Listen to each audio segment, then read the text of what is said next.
What are some tips and tricks to become a CRNA? How do I get accepted into a CRNA program? What are some top 8 tips that I can give you to become a CRNA? And definitely keep watching because I have some more bonus information towards the end of the video that really help you out and make you really help you strengthen your application if you want to become a CRNA, okay? So definitely keep watching. My name is Christine and welcome to a new video. If this is your first time here and you want to become a CRNA or grow your CRNA career, start now by subscribing and hitting the bell so you don't miss anything. So yes, I am here to give you some knowledge and power so you can have a really good application, be prepared, and help you to get closer to being accepted into a CRNA program.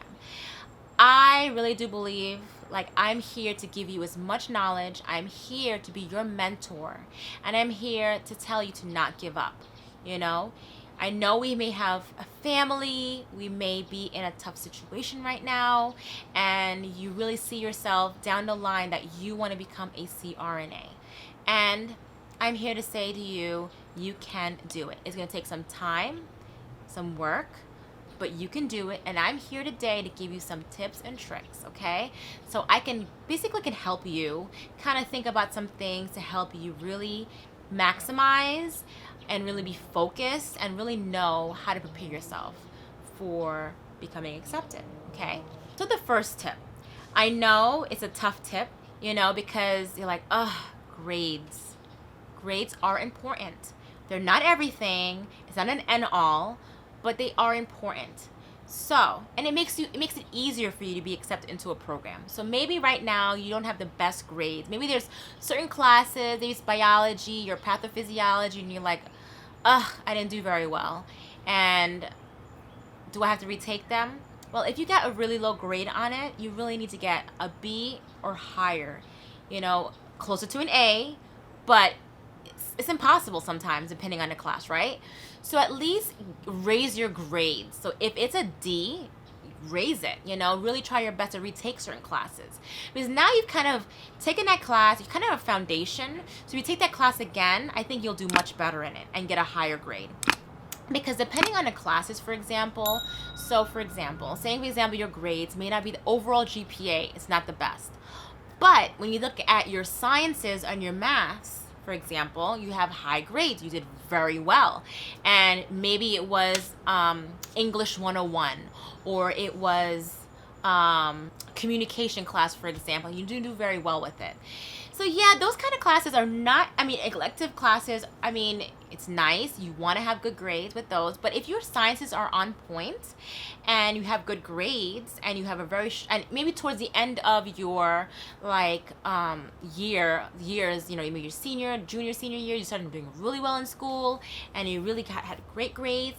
When you have your application and there's a group of professors looking at your grades, they take a big picture. They don't just look at the number of the GPA. They look at your classes in general, all the prerequisite classes that are required for that specific program. They can look at those specific classes and see how you did, because that plays a lot into the process of seeing if you have because those are important. Because if you have strong science classes, for example, because you're going to take a lot of science classes, becoming a CRNA, pathophysiology, advanced pathophysiology, you're going to have a whole bunch of classes, basics of energy, advanced of anesthesia, you're going to have research, you're going to have this, that, and the third that are very important. So they want to see how you did in those classes, kind of look to see how you do when you are in the program. So I just definitely recommend retaking some classes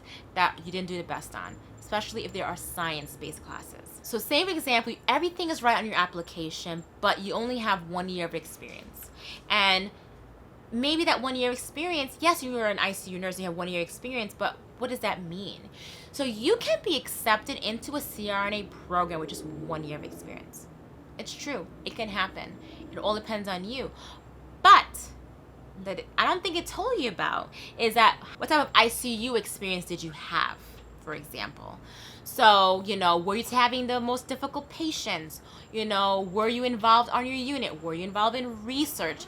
Did you take your certification in critical care?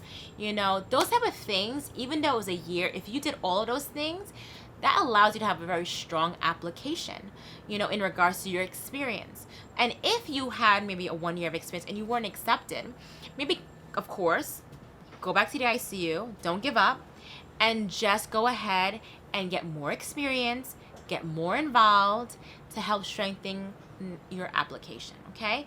So those are some things that I would recommend in regards to that area. Now, another thing I'd recommend to think into, how is your essay, for example?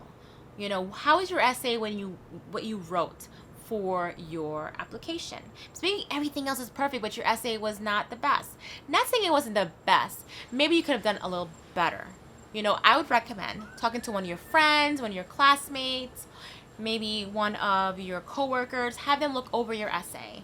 And maybe have them kind of talk about it a little bit. What are my pros and cons to my essay? What could I have done better? What could I have done, what could I have done to make it stronger?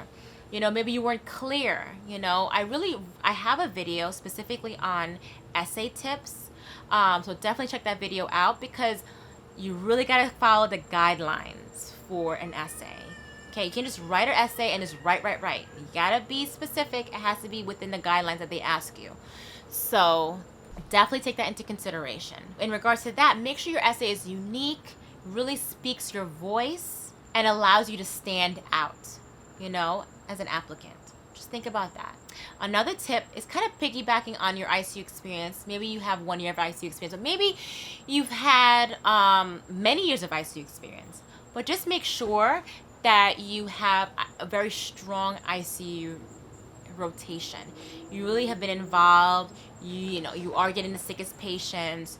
That you are trying to learn and grow, trying to be a charge nurse, for example, on your unit. Maybe be part of the code team, in your hospital, for example. Those are some things I definitely recommend you doing, okay? Another thing I would say is your interview. So maybe when you went to your interview, it just wasn't the strongest. You felt like, I didn't know any of the questions they asked me. What could I have done to prepare myself? So I do have videos specifically on that, on interview tips and tricks for a CRNA program, for example. And it honestly goes through a lot of details. It really can help you strengthen your next time you do take your interview, or if you are planning to take your interview to get accepted, because your interview is the same example. They've seen your application, they like everything about you, but now they're saying to yourself, let me meet this person, let me see if this application really matches the person that we actually want to consider to be part of our program. So you want to be prepared, okay? You want to be ready. So definitely take that into consideration. A lot of the questions that you do take for your CCRN examination, a lot of those questions will be asked of you. So it's not just an interview where they're going to say, hi, how are you? My name is Christine. Nice to meet you. How was your work experience? Yeah, still get into that information, but they're also going to ask you critical care management questions. They're going to, sometimes depending on the program, they're going to have you write an essay. And it's going to be timed. So they want to see how you write as well. They want to see how you speak. They want to see what type of experience you have, what knowledge base you have. Because, CRNA school is going to be hard, but the ICU experience you have and the foundation you have allows you to be a strong student. Okay, and I definitely have study tips when you are accepted into a CRNA program, how to really maximize and be a strong student. Another thing, so maybe you're an ICU nurse, for example, but you did not take your CCRN. You got to take your CCRN, your critical care certification, okay? So definitely make sure you take that examination, as soon as you can. Of course, you want to, say if you're a brand new ICU nurse, of course you want to get your feet wet and get yourself on board. But as soon as you got yourself comfortable, start thinking about taking that exam. Another thing is shadowing a CRNA. So yeah, I've spoke about this in many videos, but you have to shadow a CRNA, anesthesiologist. You just got to shadow. Because also, when you do have your interview, they may ask you certain questions like, oh, have you actually seen a CRNA in practice? Because you don't want to go into a profession that you really don't know what a CRNA does.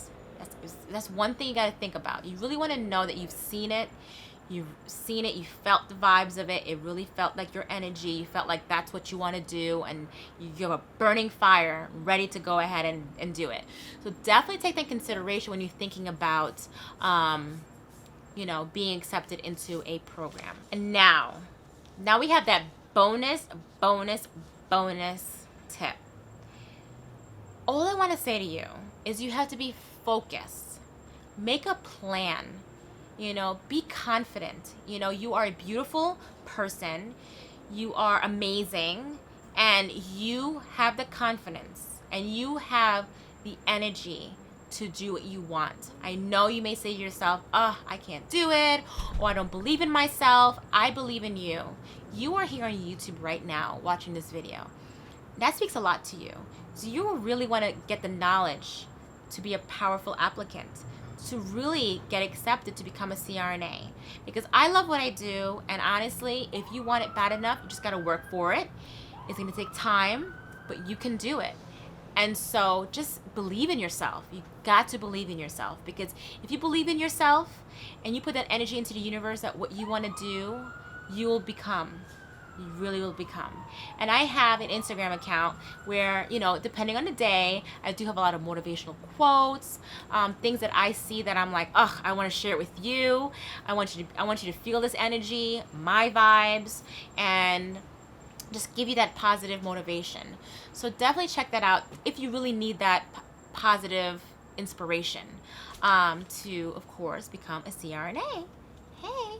So if you want to learn more about CRNAs and how to grow your CRNA career, definitely click one of these videos over here, and I'll see you in the next video. Thanks for watching.